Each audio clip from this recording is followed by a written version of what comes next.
Hello बच्चों, welcome back to my channel. कैसे हैं आप सब लोग।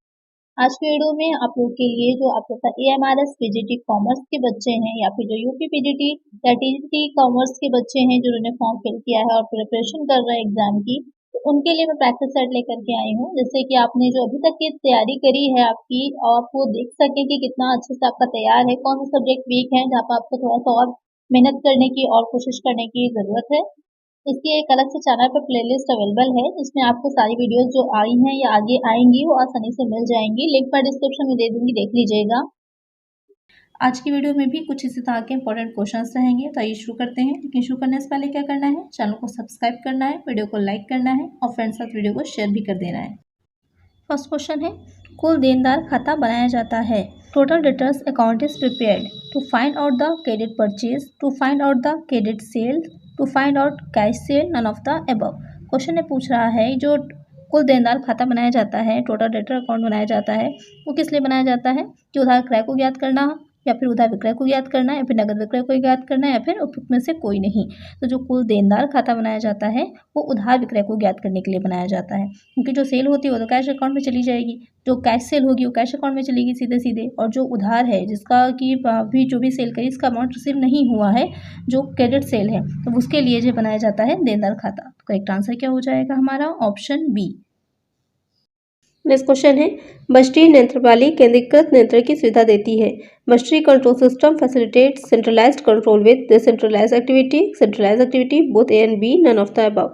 जो बस्टी नेत्रपाली होती है, आपने पढ़ा होगा कि केंद्रीकृत नियंत्रण भी होता है, विकेंद्रीकृत भी होता है, यानी कि जो है जितने अधिकार होते हैं, जितने भी राइट्स होते हैं, अथॉरिटीज होती हैं, एक ही व्यक्ति के हाथ में होना या फिर उसको अलग अलग बांट देना। तो अगर हम बड़ी संस्था है, बड़ी ऑर्गेनाइजेशन है, तो वहाँ पर बेहतर ये होता है कि हम जो अपनी जो भी अथॉरिटीज़ हैं, रिस्पॉन्सिबिलिटीज़ हैं, ड्यूटीज़ हैं, उनको बांट दें, जिससे कि कार्यों को आसानी से कराया जा सके। तो वहाँ पर जो बस्टी नियंत्रण होता है तो किसमें ये सुविधा देती है, तो दोनों ही गतिविधियों में ये हेल्पफुल रहती है, चाहे वो डिसेंट्रलाइज्ड एक्टिविटी हो या फिर सेंट्रलाइज एक्टिविटी हो। तो करेक्ट आंसर होगा हमारा option C, both A and B. Next question है, ट्रेजरी बिल की परिपक्वता अवधि है। The maturity period of treasury bill is 91 days, 364 days, both A and B, none of the above. तो जो ट्रेजरी बिल होता है, यानी कि जो आपने पढ़ा होगा कि जो है जो ज़रूरत होती है जब ऋण की, तो किस तरह से लिया जाता है, तो उसकी कुछ अवधि होती है, कुछ दीर्घकालीन होते हैं, लॉन्ग टर्म के होते हैं, कुछ शॉर्ट टर्म के होते हैं। तो यहाँ पर जो ट्रेजरी बिल हो जाता है उसकी अवधि क्या होती है, 91 डेज और 364 डेज दोनों ही होती है, और डिपेंड करता है कि किस तरह का लिया जाएगा। तो करेक्ट आंसर क्या हो जाएगा, option C, both A and B. Next question है, भारतीय लेखांकन मानकों को जारी करता है। Issued Indian accounting standards, Reserve Bank of India, central government, state government, chartered institute of India. तो क्वेश्चन में पूछ रहा है कि जो अकाउंटिंग स्टैंडर्ड होते हैं भारत के, तो के अंतर्राष्ट्रीय भी होते हैं, इंटरनेशनल भी होते हैं और इंडियन भी होते हैं। तो जो भारतीय लेखांकन मानक है वो किसके द्वारा इशू किए जाते हैं, तो वो इशू करता है चार्टर्ड इंस्टीट्यूट ऑफ इंडिया। तो करेक्ट आंसर क्या होगा, ऑप्शन डी।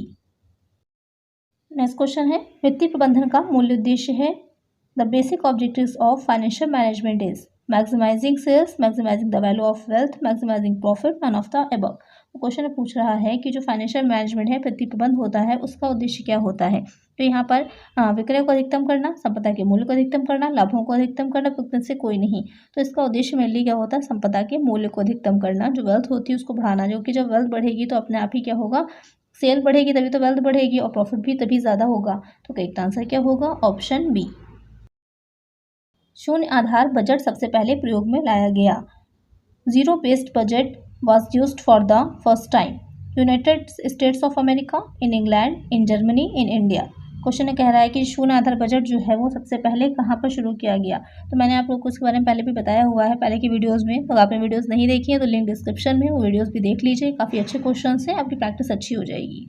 अब यहाँ पर जो क्वेश्चन पूछ रहा है कि ये सबसे पहले इसकी शुरुआत कहाँ की गई थी, तो इसकी शुरुआत की गई थी in the United state of America. Next question है, निम्न में से कौन लेखांकन का आधारभूत सिद्धांत नहीं है। Which of the following is not a fundamental principle of accounting. Theory of expenses, principle of full disclosure, principle of historical cost, principle of cost and profit. तो यहाँ पर आपको बताना है कि आपने लेखांकन के आधारभूत सिद्धांत पढ़े थे, तो वहाँ यहाँ पर इसमें से कौन सा सिद्धांत जो है वो उसमें नहीं शामिल होता। तो यहाँ पर पूर्ण प्रकटीकरण का सिद्धांत भी आता है, ऐतिहासिक लागत का सिद्धांत भी, और लागत एवं लाभ का सिद्धांत भी है। कौन सा सिद्धांत नहीं, व्ययों का सिद्धांत नहीं है, बाकी तीनों हैं। तो करेक्ट आंसर क्या हो जाएगा, ऑप्शन ए। नेक्स्ट क्वेश्चन है, तरलता की सबसे कड़ी जांच होती है। The most stringent test of liquidity is current ratio, absolute liquidity ratio, liquid ratio, none of the above. Question में कह रहा है कि जब सबसे कड़ी जांच जो होती है, तो आपने तरलता का पढ़ा होगा, जो रेशियो एनालिसिस पढ़ा था, तो वहाँ पर हमने पढ़ा था कि जो लिक्विडिटी रेशियो निकाले जाते हैं कि कितनी तरलता है, तो उसमें आपने पढ़ा था करंट रेशियो था, पढ़ा था लिक्विड रेशियो, पढ़ा था एब्सोल्यूट लिक्विड रेशियो पढ़ा था। तो यहाँ पर जो सबसे कड़ी जांच होती है तरलता की, तो वो होती है पूर्ण तरलता अनुपात, एब्सोल्यूट लिक्विड रेशियो। जो आप लोगों का करंट रेशियो का था वो 2:1 था, जो लिक्विड रेशियो का था वो कितना था 1:1, और जो पूर्ण तरलता था वो कितना हो जाएगा 0.5:1 रेशियो है। तो ये भी ध्यान में रखिएगा, मैचिंग के लिए आ सकता है। करेक्ट आंसर हो जाएगा ऑप्शन बी। नेक्स्ट क्वेश्चन है, नियोजन भविष्य को पकड़ने के लिए बनाया गया पिंजरा है, ये कथन किसका है? Planning is a cage made to catch the future, this statement is, ये एक डिफिनेशन है। तो ये किसकी डिफिनेशन आपको ये बताना है? एलेंस, टेरिस, हर्लेज, ह्यूमेंस। तो ये जो डिफिनेशन है कि जो प्लानिंग के बारे में आपने पढ़ा होगा कि क्या होता है, जो फ्यूचर में होने वाला है उसको पहले से ही हम डिसाइड करके उसकी एक पूरा प्लान तैयार कर लेते हैं। तो उसके बारे में ये पता करना किसकी की डिफिनेशन है, तो ये हो जाएगी एलन की। लुइस एलन जो थे उन्होंने डिफिनेशन दी थी। करेक्ट आंसर क्या हो जाएगा? Option A. नेक्स्ट क्वेश्चन है, क्षतिपूर्ति का सिद्धांत लागू होता है। The principle of indemnity applies. Life insurance, life and fire insurance, life and marine insurance, marine and fire insurance. Question में कह रहा है कि जो प्रिंसिपल ऑफ इंडेमनिटी है, यानी जो क्षतिपूर्ति का सिद्धांत होता है वो किस में लागू होता है? तो लागू होता है मरीन एंड फायर इंश्योरेंस में। करेक्ट आंसर क्या होगा? Option D. नेक्स्ट क्वेश्चन है, विनियोग पर प्रत्यय की गणना की जाती है। Return on investment is calculated through profit and investment, by cost and investment of capital, by profit and sales, none of the above. तो जो निकाला जाता है कि प्रत्यय की गणना, यानी विनियोग पर प्रत्यय की जो गणना की जाती है वो किस पे की जाती है? वो होती है लाभ एवं विनियोग के द्वारा, यानी कि प्रॉफिट और इन्वेस्टमेंट का यूज करके हम निकालते हैं कि ROI हमारा कितना है। करेक्ट आंसर क्या हो जाएगा? Option A. नेक्स्ट क्वेश्चन है, अनादृढ़ होने पर एक प्रतिज्ञा पत्र को किसकी आवश्यकता नहीं होती है? And promissory note is not required in case of dishonour, noting, accepted, redemption, none of the above. तो कोई भी अगर प्रतिज्ञा पत्र है उसका क्या क्या कर दिया गया, अनादृढ़ हो गया है, डिसऑनर हो गया है, तो वहाँ पर उसकी स्वीकृति की आवश्यकता नहीं रह जाएगी, क्योंकि जब अनादृढ़ हो ही चुका है तो उसको स्वीकृत नहीं किया जाएगा। करेक्ट आंसर क्या हो जाएगा? Option B. क्वेश्चन है, लिफो विधि का प्रयोग प्रयुक्त होता है। LIFO method is suitable for in case of price rise, in case of falling price, in case of fixed price, all of the above।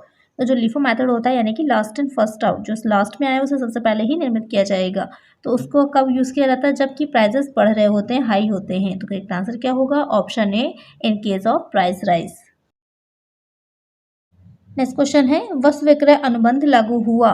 Good sales contract comes into force 1872, 1930, 1932, 1949। तो आपको बताना है कि जो गुड सेल यानी कि वस्तु विक्रय अधिनियम था वो कब आया था, कब लागू हुआ था? तो लागू हुआ था 1930 में, 1930 में। कुछ ऐसे अनुबंध हैं, इनको देख लीजिएगा। पार्टनरशिप एक्ट है, कॉन्ट्रैक्ट एक्ट है, कंपनीज एक्ट है, इनकम टैक्स एक्ट है, या वस्तु विक्रय अधिनियम है, GST है, गुड्स एंड सर्विसेज टैक्स है। ये सब कब आए थे, कब लागू हुए थे, इनको एक बार देख लीजिएगा। करेक्ट आंसर क्या हो जाएगा? Option B. नेक्स्ट क्वेश्चन है, संपत्तियों के सत्यापन में सम्मिलित है। Verification of assets includes physical inspection of properties, verification of the fair value of the assets, verifying that the property is free from encumbrance, all of the above. Question में कह रहा है कि जो सत्यापन किया जाता है, वेरिफिकेशन होता है, उसमें क्या चीज़ें आती हैं? दो चीज़ें आपने पढ़ने पढ़ी होंगी, एक वेरिफिकेशन होता है, दूसरा एवेल्युएशन होता है, मूल्यांकन और सत्यापन। तो जब सत्यापन की बात आ रही होती है तो उसमें क्या आएगा? तो सत्यापन का क्षेत्र क्या होता है? बड़ा होता है। सत्यापन में मूल्यांकन भी आ जाता है, आपने ऑडिटिंग में पढ़ा होगा इसे। तो सत्यापन में क्या रहेगा कि भौतिक निरीक्षण होगा, संपत्ति के उचित मूल्य का सत्यापन या सत्यापित करना कि संपत्ति प्रभार से मुक्त है। तो तीनों ही चीज़ें सत्यापन में आ जाएंगी। भौतिक निरीक्षण भी किया जाता है, ये देखना कि जितनी हमने एसेट दिखाई है एक्चुअल में उतनी वैल्यू एसेट की है या नहीं है, और ये देखना कि फिजिकली उतने वो एसेट अवेलेबल है भी या नहीं उस कंपनी में। उसके बाद साथ ही प्रभार से मुक्त, यानी कि किसी तरह का उस पर चार्जेस तो नहीं है, किसी भी संपत्ति के लिए ऋण पर अगर लिया है तो वो संपत्ति मोर्टगेज के तौर पर तो नहीं रखी गई है, प्रभार तो नहीं है कोई, ये सब चीज़ें देखना।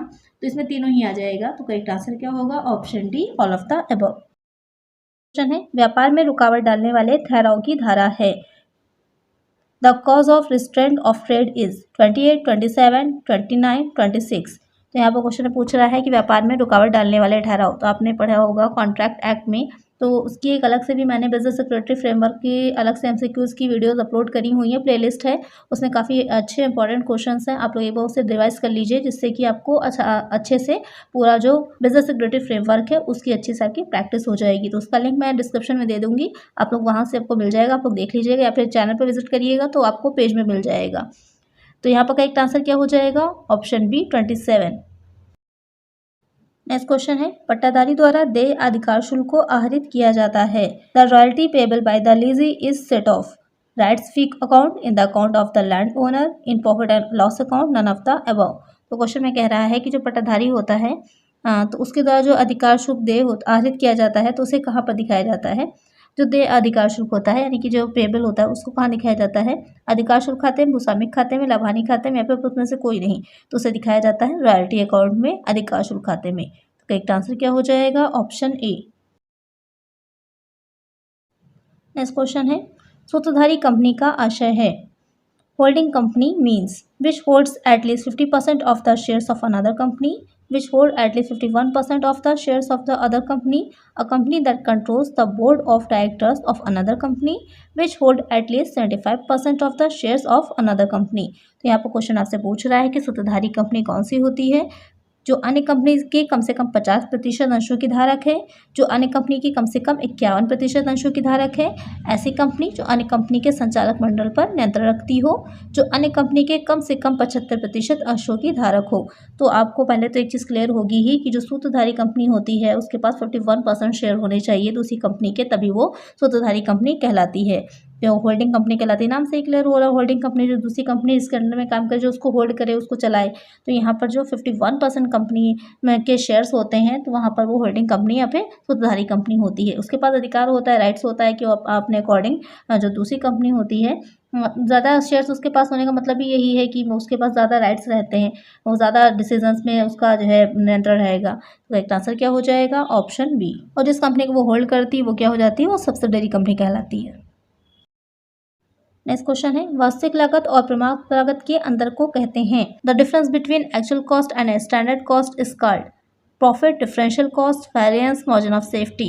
तो जो एक्चुअल कॉस्ट होती है यानी किसी भी वस्तु को, किसी प्रोडक्ट को बनाने में जो एक्चुअल में कॉस्ट आई है और जो हमने एक स्टैंडर्ड कॉस्ट मापी थी, मेजर करी थी या डिसाइड करी थी कि इतनी हो सकती है, उन दोनों के बीच का जो डिफरेंस होता है वो कहलाता है विचरण, वेरिएंस कहलाता है। तो करेक्ट आंसर क्या हो जाएगा? ऑप्शन सी।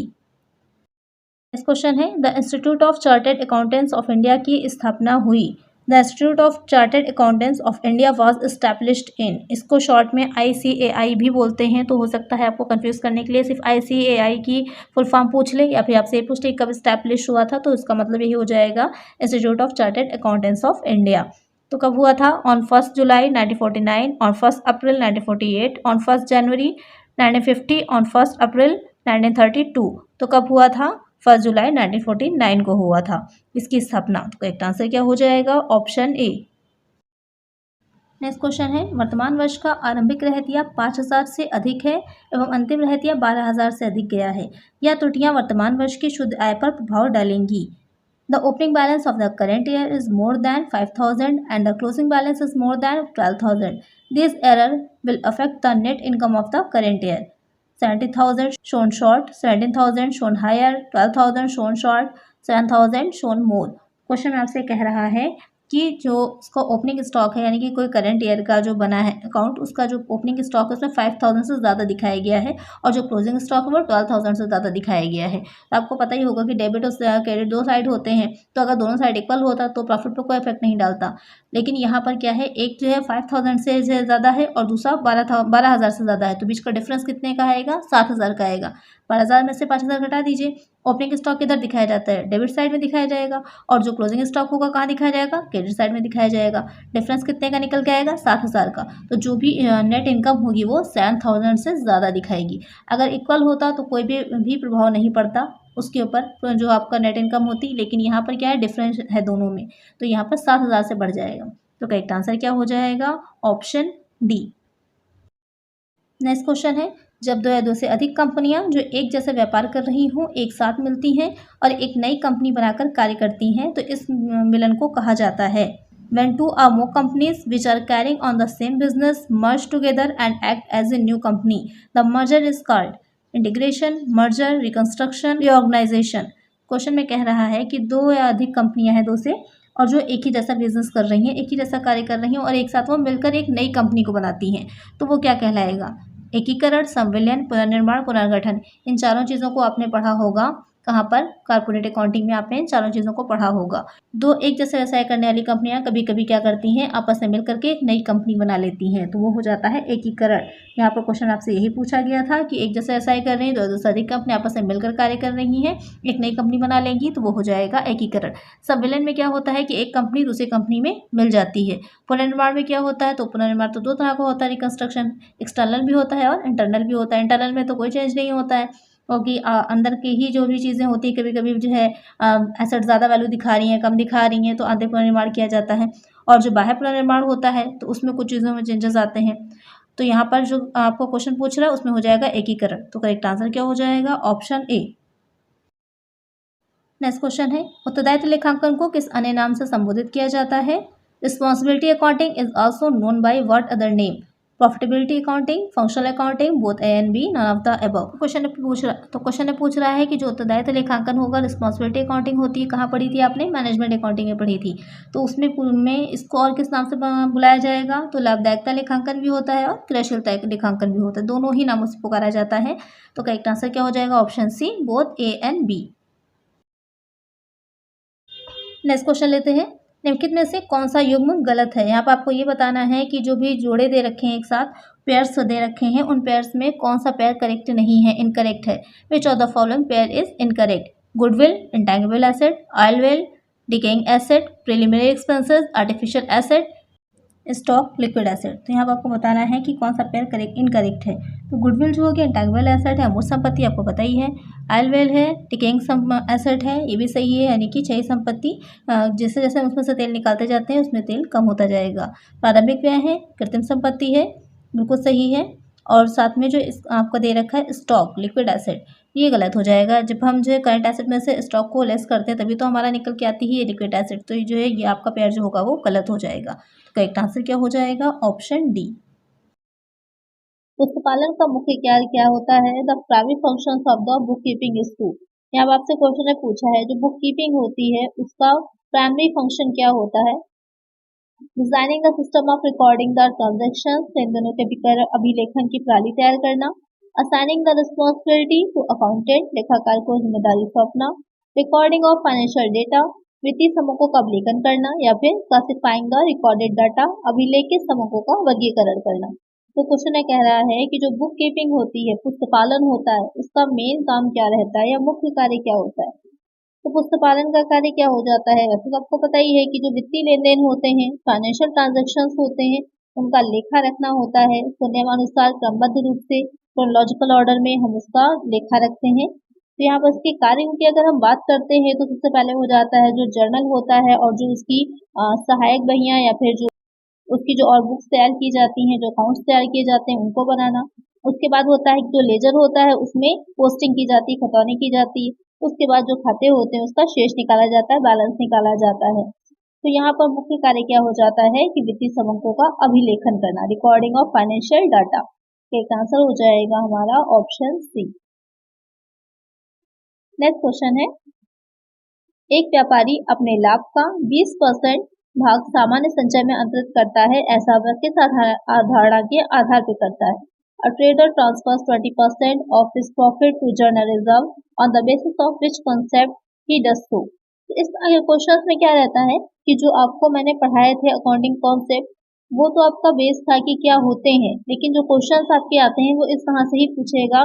जैसे यहाँ पर क्वेश्चन में आपसे पूछा है कि ट्रांसफर कर रहा है अपने प्रॉफिट का 20% जनरल रिजर्व में, तो ये कौन से कॉन्सेप्ट पर बेसिस कर रहा है? तो क्या कर रहा है? जनरल रिजर्व में ट्रांसफर करके प्रोविजन ही तो कर रहा है एक तरह से कि भविष्य में उसकी अगर कोई लायबिलिटी आ जाती है, कोई हानि हो रही है, लॉसेस हो रहे हैं, तो उसके पास ऑलरेडी जनरल रिजर्व में कुछ अमाउंट होगा कि वो आसानी से उससे कवर कर सकता है। तो कौन सी अवधारणा है? कॉन्सेप्ट ऑफ कन्वर्टिज्म, रूढ़िवादिता की अवधारणा। कॉन्सेप्ट ऑफ यूनिफॉर्मिटी, एकरूपता की अवधारणा।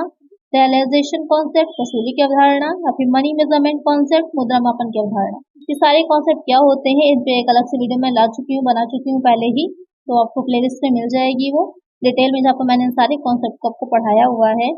तो ये कौन सी अवधारणा होती है? तो मैंने आप लोगों को एक अवधारणा पढ़ाई थी कि वर्तमान के लाभों से ज्यादा हम ये देखें कि जो भविष्य में हमारी हानियां होने वाली हैं उसका हमें प्रावधान करना चाहिए, उसका हमें प्रोविजन करना चाहिए। तो ये कौन सी अवधारणा थी? ये आपका था कॉन्सेप्ट ऑफ कन्वर्टिज्म, रूढ़िवादिता की अवधारणा थी। तो यहाँ पर करेक्ट आंसर क्या हो जाएगा हमारा? Option A.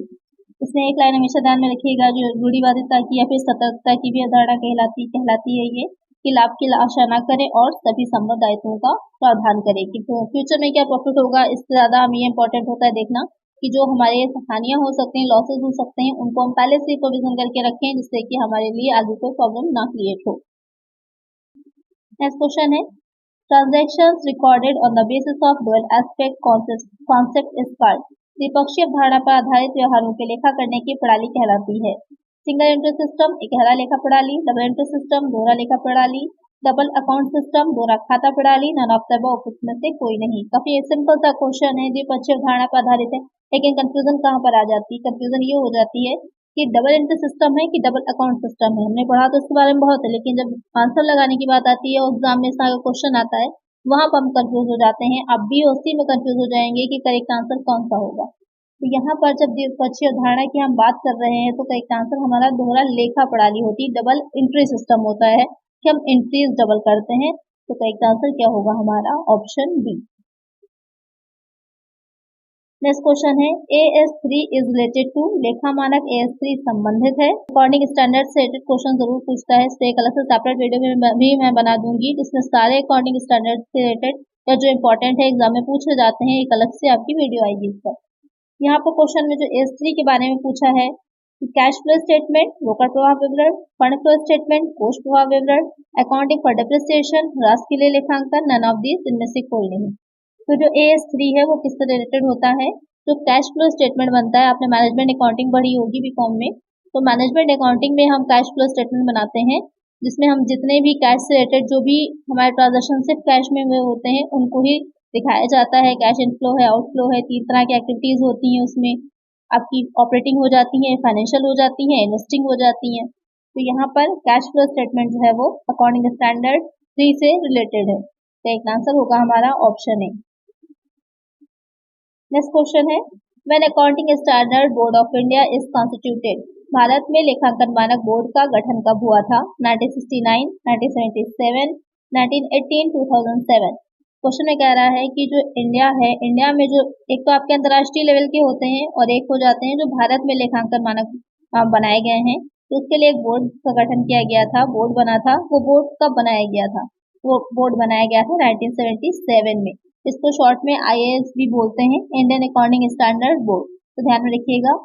तो यहाँ पर करेक्ट आंसर हो जाएगा ऑप्शन बी। नेक्स्ट क्वेश्चन है, when a business is purchased any amount paid in excess of the total of assets minus the liabilities taken is called. जब किसी व्यवसाय को क्रय किया जाता है तो लिए गए दायित्वों को घटाने के बाद जो बची कुल संपत्तियों के मूल्य से अधिक भुगतान की राशि होती है उसे क्या कहा जाता है? शेयर प्रीमियम, अंश अधिमूल्य, गुडविल, ख्याति, कैपिटल एम्प्लॉयड, विनियोजित पूंजी, वर्किंग कैपिटल, कार्यशील पूंजी।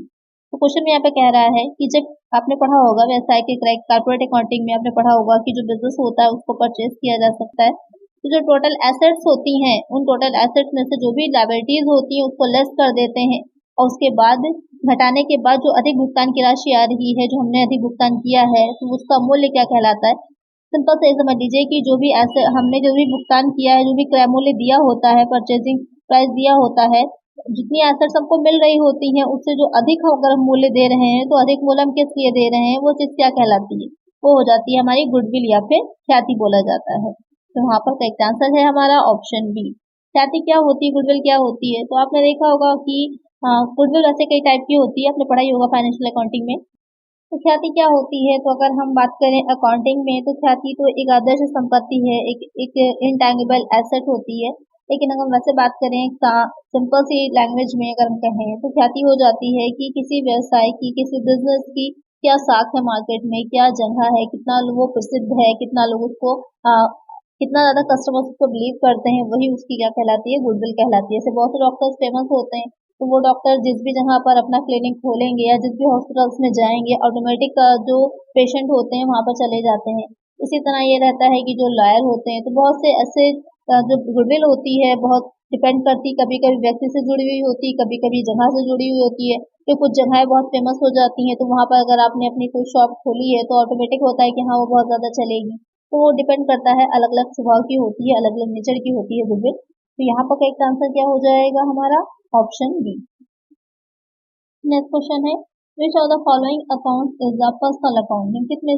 निम्नलिखित में से कौन सा खाता एक व्यक्ति खाता है? तो यहाँ पे कुछ अकाउंट्स दे रखे हैं, आपको बताना है कि पर्सनल अकाउंट कौन सा है। Drawings account, bank account, prepaid rent account, all of the above. यानी कि आहरण खाता, बैंक खाता, पूर्वदत्त किराया खाता या फिर सबसे सभी। तो अगर हम बात करें अकाउंट की तो तीन टाइप्स के होते हैं आपके, पर्सनल और नॉमिनल। यहाँ पर जो क्वेश्चन में कह रहा है कि कौन सा पर्सनल अकाउंट है, तो ड्राइंग अकाउंट भी पर्सनल होता है, बैंक अकाउंट भी पर्सनल होता है और प्रीपेड रेंट अकाउंट भी आपका क्या हो जाता है? पर्सनल अकाउंट होता है। तो यहाँ पर करेक्ट आंसर क्या हो जाएगा हमारा? Option D, all of the above. ये तीनों ही अकाउंट आपके पर्सनल अकाउंट है। नेक्स्ट क्वेश्चन है, दोहरा लेखा प्रणाली का प्रतिपादन किया था। Double entry system was propounded by Carter, Picos, Malthus, Lucas Pacioli. तो जो डबल एंट्री सिस्टम था ये किसने बनाया था, किसके द्वारा इसका प्रतिपादन किया गया था? तो 1494 में इटली के एक निवासी थे लुकास पैसिओली, उन्हें पुस्तकालन जो उसका जनक कहा जाता है। तो यहाँ पर जो दोहरा लेखा प्रणाली थी उसका भी प्रतिपादन लुकास पैसिओली ने ही किया था। कब किया था? 1494 में। ये कहाँ के रहने वाले थे? इटली के रहने वाले थे। एक आंसर हो जाएगा हमारा ऑप्शन डी। नेक्स्ट क्वेश्चन है, the only item that is not recorded in the books of account is. लेखा पुस्तकों में न दर्ज किया जाने वाला एकमात्र मत कौन सी है? यहाँ पर आपको बताना है कि जिन्हें आप लेखा पुस्तकों में जो अकाउंट्स बनाएंगे नहीं दिखाएंगे वो कौन सा आइटम होगा।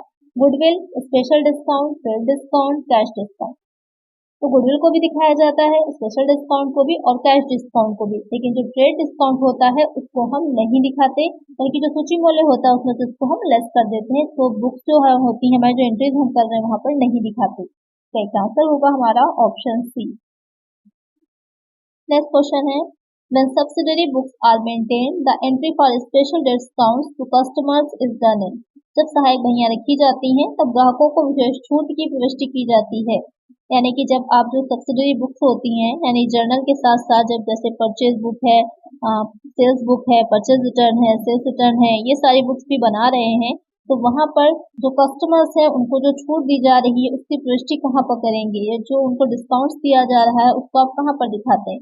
जर्नल में, सेल्स बुक में, कैश बुक में, नन ऑफ दीज। तो छूट की राशि को हम कहाँ दिखाते हैं? जो हमने जर्नल बनाया होता है वहां पर हम इसको दिखाते हैं। एक आंसर हो जाएगा ऑप्शन ए। नेक्स्ट क्वेश्चन है, the return of goods by customer is debited to. किसी ग्राहक द्वारा वापस किए गए माल को डेबिट किया जाता है सेल्स रिटर्न अकाउंट, विक्रय वापसी खाते में, कस्टमर्स अकाउंट ग्राहक के खाते में, परचेज अकाउंट क्रय खाते में, स्टॉक अकाउंट स्टॉक खाते में। तो कोई ग्राहक है, किसी ने माल को जो है क्रय किया था लेकिन अब उसको रिटर्न कर दिया है, तो उसके द्वारा रिटर्न जो माल होता है उसको आप कहाँ पर डेबिट करते हैं, किस अकाउंट में डेबिट करते हैं? तो इसको किया जाएगा जो सेल्स रिटर्न अकाउंट है, विक्रय वापसी खाता है, क्योंकि आपने जो सब्सिडरी बुक्स है उसको भी प्रिपेयर किया है, बनाया है, इसीलिए आप उसको विक्रय वापसी खाते में दिखाएंगे, सेल्स रिटर्न अकाउंट में दिखाएंगे। तो करेक्ट आंसर हो जाएगा ऑप्शन ए। नेक्स्ट क्वेश्चन है, the salary paid to a clerk Ramesh should be credited to. एक लिपिक रमेश को भुगतान किए गए वेतन को क्रेडिट किया जाना चाहिए। रमेश अकाउंट, रमेश के खाते में, सैलरी अकाउंट वेतन के खाते में, कैश अकाउंट रोकड़ खाते में, प्रॉफिट एंड लॉस अकाउंट लाभानी खाते में। तो क्वेश्चन में कह रहा है कि कोई लिपिक है, कोई क्लर्क है, उसको सैलरी पे की गई है, तो उस सैलरी को कहाँ पर क्रेडिट किया जाता है? तो उसे क्रेडिट किया जाएगा कैश अकाउंट में। एंट्री क्या हो जाएगी? Salary account debit to cash account. ये किस तरह का अकाउंट हो जाता है? सैलरी अकाउंट है, वेतन है, तो ये किस तरह का अकाउंट होगा? ये नॉमिनल अकाउंट हो जाएगा। तीन तरह के आपके होते हैं अकाउंटिंग, तीन तरह के आपके अकाउंट्स होते हैं, तो मैंने आपको बता ही दिया था। इसके क्या रूल्स होते हैं, कैसे इसको एंट्री की जाती है इसमें? तो बहुत सिंपल सा रहता है। आप जैसे कि स्क्रीन पर देख रहे होंगे कि तीन तरह के, एक रियल है, पर्सनल और नॉमिनल, तीन तरह के अकाउंट्स हो गए आपके। जो रियल अकाउंट है उसमें आपका किस तरह से रहेगा? डेबिट क्या करते हैं? What comes in. Real account में वो चीजें आती अकाउंट में वो चीजें आती हैं जो आपका वास्तविक खाता है। इसमें दो तरह का रहते हैं, टैंगिबल रियल अकाउंट होते हैं, दूसरे आपके इनटैंगिबल हो जाते हैं।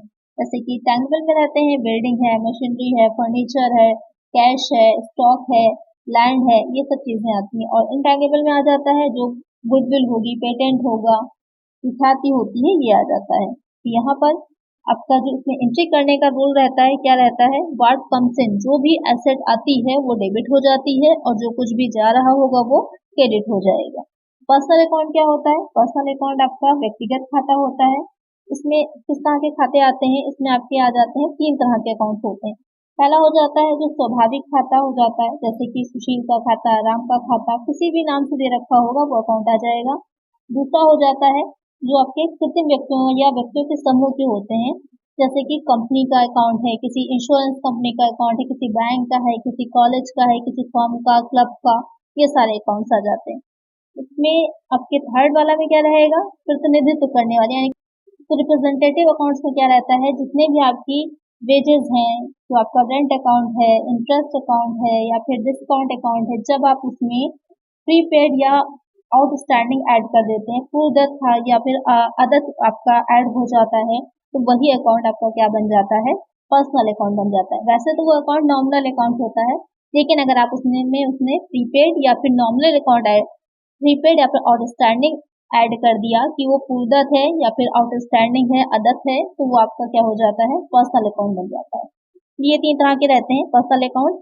इसका क्या रहता है रूल, किस तरह से इसमें एंट्री की जाती है, तो जो कुछ भी रिसीव होता है, जो कुछ भी आता है, वो सब आपका डेबिट हो जाता है और जो कुछ भी जाएगा वो हो जाता है क्रेडिट।